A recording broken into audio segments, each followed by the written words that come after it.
Qui aurait cru que Bruce Lee, le père des arts martiaux modernes, et Bolo Yeung, l'icône musclée du cinéma d'action, seraient liés par une amitié indéfectible? Mais qu'est-ce qui a réellement uni ces deux légendes? Et comment Bolo Yeung se souvient-il de son ami disparu, le mystérieux petit phénix? Plongeons dans l'univers fascinant de ces maîtres des arts martiaux qui ont laissé une empreinte indélébile dans le monde du cinéma. En attendant, abonnez-vous à ma chaîne Mistar, likez et commentez en 7 mots. Et si vous le jugez nécessaire, partagez cette vidéo avec d'autres. Cela aidera beaucoup ma chaîne. Merci et continuons. Bruce Lee et Bolo Yeung ne sont pas seulement des noms qui résonnent dans l'univers des arts martiaux. Ils incarnent une époque où les films d'action prenaient vie de manière spectaculaire à l'écran, captivant des millions de spectateurs à travers le monde.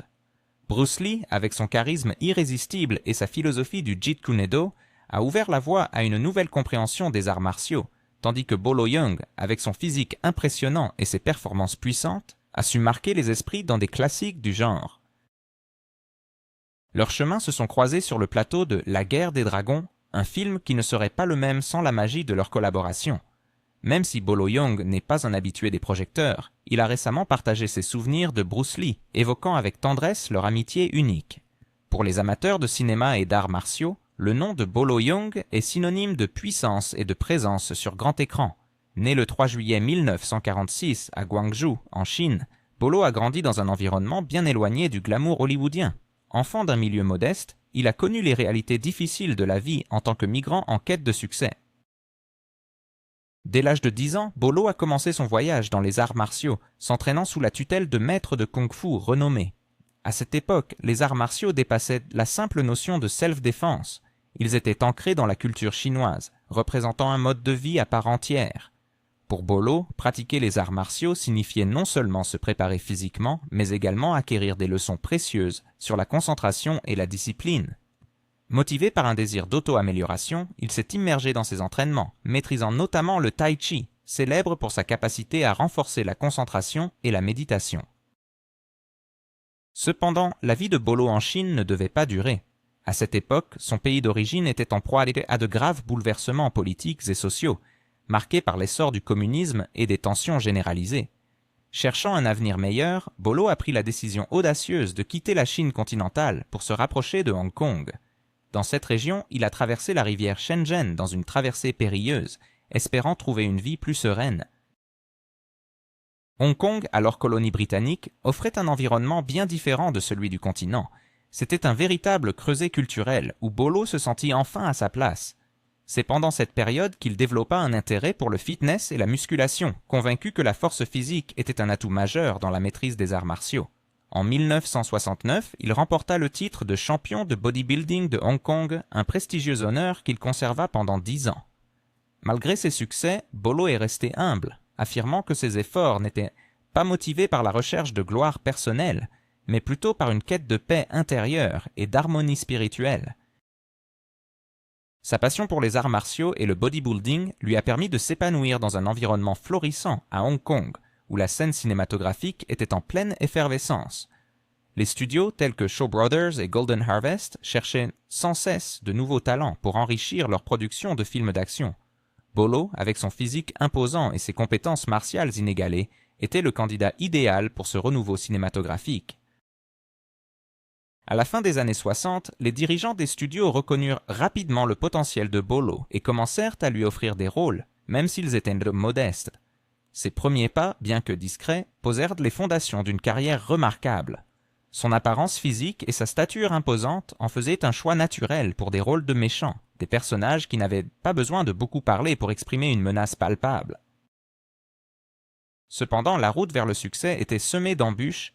La concurrence dans l'industrie cinématographique de l'époque était féroce et il fallait faire preuve de persévérance et de détermination pour s'affirmer. De plus, Bolo dut faire face à la barrière linguistique, un défi supplémentaire en tant que nouvel arrivant à Hong Kong. Fort de son expérience en arts martiaux et en bodybuilding, il intégra les valeurs de travail acharné et de persévérance dans son parcours. Le véritable tournant de sa carrière survint lorsqu'il attira l'attention des producteurs de Shaw Brothers, une des compagnies de cinéma les plus respectées de Hong Kong.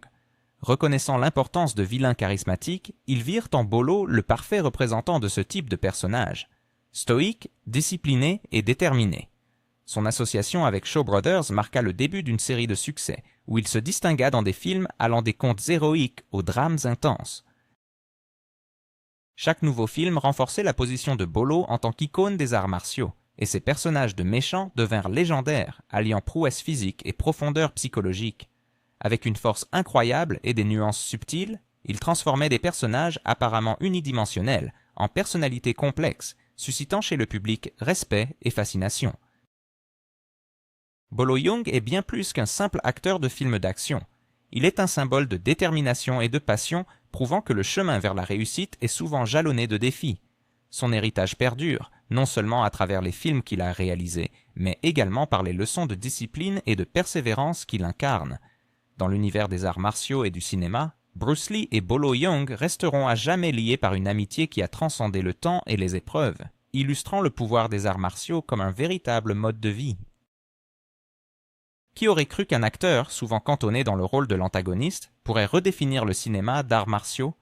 Comment le talent singulier de Bolo Yeung a-t-il su s'imposer face à des légendes comme Bruce Lee? Et surtout, qu'est-ce qui a permis à ces deux hommes de forger une amitié indéfectible sur fond de rivalité cinématographique?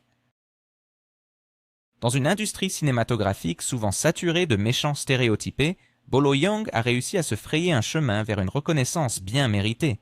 Ces personnages ne se contentèrent pas d'être de simples obstacles à surmonter pour les héros, mais constituèrent de véritables forces motrices, apportant une profondeur et une complexité inégalées aux intrigues.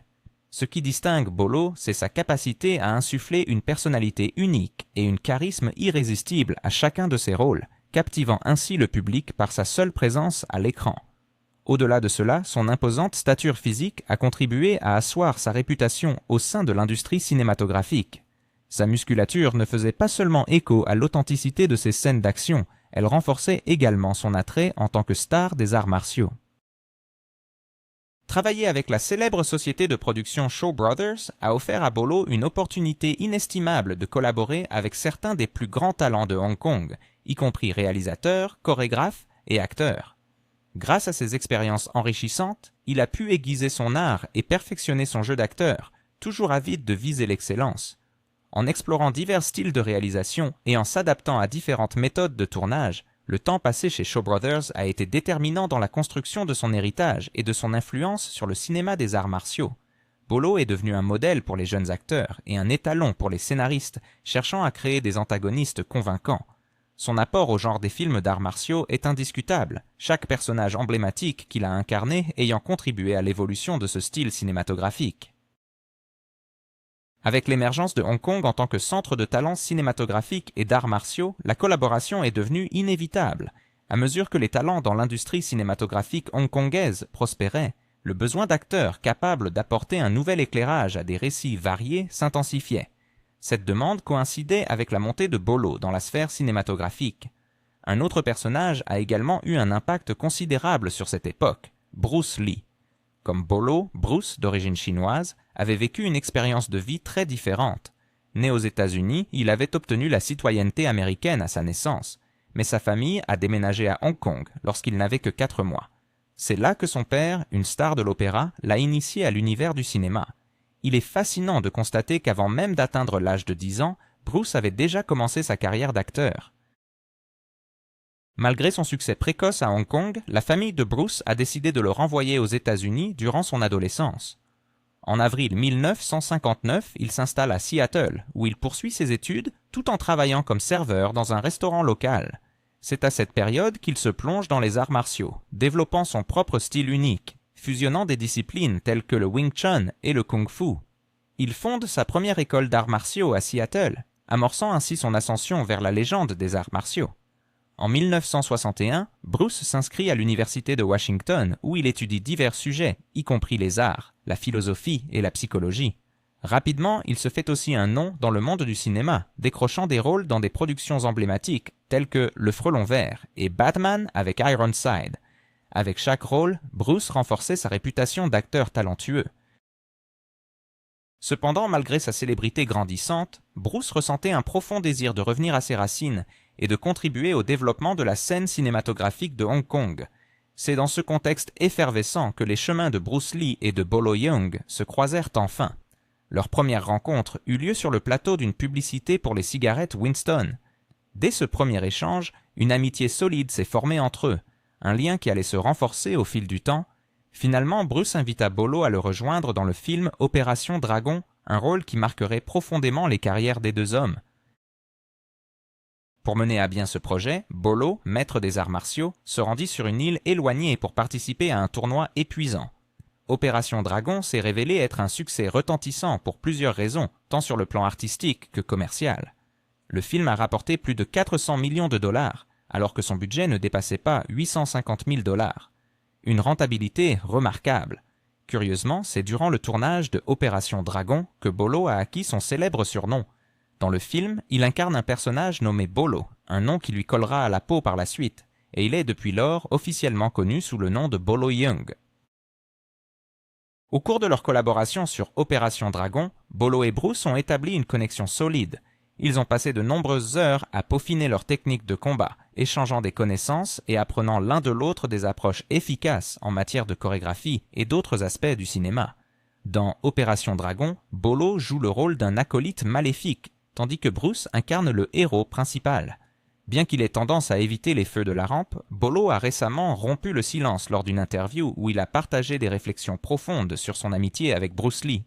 En novembre 2022, ce culturiste chinois a enfin évoqué Bruce Lee dans un entretien en mandarin qui a ensuite été traduit en anglais par la chaîne Mi-Star. Au cours de cet échange, Bolo a révélé des anecdotes fascinantes sur la personnalité de Lee et partagé des histoires intrigantes du tournage d'Opération Dragon. Il a décrit comment Bruce était souvent mis au défi sur le plateau, affirmant que Bruce ne voulait pas se battre, mais il sentait qu'on l'y obligeait. Bolo a également raconté qu'un des figurants avait voulu tester les compétences de Bruce en Jeet Kune Do, ce qui a conduit à une brève altercation. Reconnaissant les réflexes fulgurants de Bruce, Bolo a confié « Il a frappé le figurant à la tête avec son pied et le combat était terminé. Bruce était trop rapide. » Impressionné par l'habileté de son ami, Bolo a exprimé son admiration pour la vitesse incroyable de Bruce en soulignant « Sa rapidité était incroyable. Bruce était célèbre pour sa vélocité, il pouvait frapper jusqu'à 8 fois en 1 seconde. Parmi ses techniques les plus connues figurait le coup d'un pouce, un mouvement dévastateur qu'il maîtrisait à la perfection. Dans cette technique, Bruce se tenait très près de son adversaire avant de porter un coup si puissant que son impact se faisait ressentir dans tout le corps. Les principes physiques de ce coup ont fasciné de nombreux experts. Imaginons un instant un affrontement hypothétique entre Bruce Lee et Bolo Yeung. Qui sortirait vainqueur? Chacun d'eux était renommé pour sa force physique exceptionnelle et son expertise dans divers arts martiaux. Bruce, ancré dans le Wing Chun, avait perfectionné son propre style, le Jeet Kune Do, qui mettait l'accent sur la rapidité, la précision et l'efficacité des mouvements. Au-delà des arts martiaux, il impressionnait également le public par ses talents de danseur et son agilité acrobatique. De son côté, le répertoire de Bolo combinait le karaté et le kung-fu, mettant en avant sa force et sa souplesse indéniables. L'approche de Bruce, centrée sur la vitesse et l'efficacité, contrastait avec celle de Bolo, qui s'appuyait sur sa puissance brute et sa technique affinée. Ce duel hypothétique entre ces deux icônes de l'écran susciterait sans doute un débat passionné parmi les amateurs d'arts martiaux. Qui gagnerait dans un combat légendaire entre Bruce Lee et Bolo Yeung? La rapidité et l'agilité de Lee pourraient-elles surpasser la puissance brute de Yeung? Ou bien la force inébranlable de Bolo serait-elle trop pour le maître du kung-fu? Ces questions alimentent les débats parmi les passionnés d'arts martiaux depuis des décennies. Les techniques d'arts martiaux doivent être adaptées aux forces et aux faiblesses individuelles de chaque combattant, rejetant ainsi l'idée d'une approche universelle au combat. Dans le cadre de ces entraînements, Bolo Yeung mettait l'accent sur la force brute et l'endurance, ainsi que sur des frappes dévastatrices capables de neutraliser rapidement un adversaire. Dans un affrontement hypothétique entre Bruce Lee et Bolo Yeung, Lee, fidèle à son style, compterait probablement sur sa rapidité et ses réflexes agiles pour esquiver les coups redoutables de Yeung. Grâce à son expérience en Wing Chun, Lee chercherait à exploiter les failles dans la défense de Yeung, lançant des frappes rapides et précises vers des zones vulnérables telles que les yeux, le nez et la gorge. Le célèbre coup d'un pouce de Lee deviendrait une arme mortelle, démontrant une puissance incroyable sur de courtes distances. Cependant, la force colossale et l'endurance impressionnante de Bolo Yeung posent un défi redoutable pour Bruce Lee. Un coup puissant de Yeung pourrait potentiellement immobiliser ou mettre hors de combat Lee, compte tenu de sa puissance sans précédent. De plus, ses solides compétences en arts martiaux, combinées à un entraînement rigoureux en musculation, faisaient de Young un combattant étonnamment résistant, capable d'encaisser des coups significatifs et de poursuivre le combat malgré les blessures. Au cinéma, Bruce Lee a ouvert la voie au genre des films d'arts martiaux en apparaissant dans des œuvres cultes telles que Le Retour du Dragon et Les Poings de la Colère. Connu pour sa présence charismatique à l'écran et sa capacité à réaliser lui-même ses cascades, Lee a transcendé le simple rôle d'acteur pour devenir une voix philosophique dans le monde des arts martiaux. En revanche, Young a su s'imposer comme un antagoniste emblématique dans le cinéma. Leur collaboration a engendré des films mémorables comme Opération Dragon et Jeux de la mort, où la stature physique imposante et la menace palpable de Young lui ont conféré le statut de choix privilégié pour les rôles de méchants.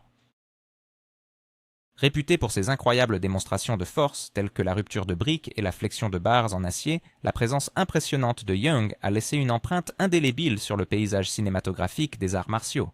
Dans une confrontation hypothétique entre Bruce Lee et Bolo Yeung, il est difficile de prédire l'issue du combat. La vitesse et l'agilité de Lee constitueraient un défi sérieux pour Young, étant donné que dans le style du Jeet Kune Do, une attention particulière est portée à l'adaptation et aux contre-attaques. Toutefois, la puissance et la technique précise de Young pourraient en faire un adversaire redoutable. Sa capacité à infliger des coups dévastateurs avec précision pourrait lui donner un avantage sur la rapidité des mouvements de Lee. Physiquement, Bolo Yeung se présente comme une figure impressionnante, mesurant 1,70 m et pesant près de 100 kg. Son corps musclé est envié par de nombreux culturistes. En revanche, Bruce Lee, avec ses 1,78 m et pesant environ 61 kg, avait une silhouette svelte et agile, favorisant des mouvements rapides et efficaces. En fin de compte, il est impossible de prédire le résultat d'un duel entre Bruce Lee et Bolo Yeung. Chacun de ces maîtres des arts martiaux possédait des talents et des compétences extraordinaires, avec des forces et des faiblesses uniques. La vitesse et la précision de Lee faisaient de lui un adversaire redoutable, tandis que la force et l'endurance de Young le rendaient tout aussi menaçant. Le gagnant serait donc probablement celui qui saurait tirer parti de ses propres atouts, tout en exploitant les faiblesses de son adversaire. Après la tragique disparition de Bruce Lee en 1973, Bolo Yeung a remarquablement déclaré « Un autre Bruce Lee n'existera jamais. J'ai l'honneur de l'appeler mon ami. » Ces mots se sont révélés vrais, car malgré de nombreuses tentatives de reproduire le coup légendaire d'un pouce de Bruce, personne n'a jamais pu égaler l'original. Il semble, en effet, qu'il sera difficile pour quiconque de reproduire le talent unique de Bruce Lee. L'amitié entre ces deux légendes a vu le jour en 1971, lors du tournage d'une publicité pour des cigarettes. Un an après leur rencontre impromptue, Lee a proposé à Yeung de collaborer dans son prochain film. Étonnamment, Yeung a accepté avec enthousiasme, prêt à partager l'écran avec Lee. Ainsi, ils sont devenus les protagonistes du film Opération Dragon. Leur relation était fondée sur un respect et une admiration mutuelle, tous deux engagés dans la promotion des arts martiaux. Ils partageaient une âme sœur, incitant l'autre à exceller tant dans leur art que dans leur carrière. Ensemble, ils ont créé l'un des films les plus emblématiques des arts martiaux de tous les temps. Le parcours de Bolo vers la gloire a pris un tournant épicé après la mort prématurée de Bruce Lee. Cette perte a profondément touché Bolo, car Bruce était pour lui non seulement un camarade, mais également une source d'inspiration qui l'a aidé à atteindre de nouveaux sommets dans le monde des arts martiaux. Cependant, en plein chagrin, une nouvelle phase s'ouvrait pour Bolo. Le succès de Opération Dragon le propulsa vers la reconnaissance à Hollywood, réalisant ainsi le rêve tant convoité de nombreux acteurs. La collaboration avec Bruce Lee et ses talents exceptionnels, tant au cinéma qu'en arts martiaux, lui ont ouvert de nouvelles portes dans sa carrière. Son travail à Hollywood a démontré la polyvalence de Bolo en tant qu'acteur, offrant une combinaison distinctive des arts martiaux orientaux et occidentaux.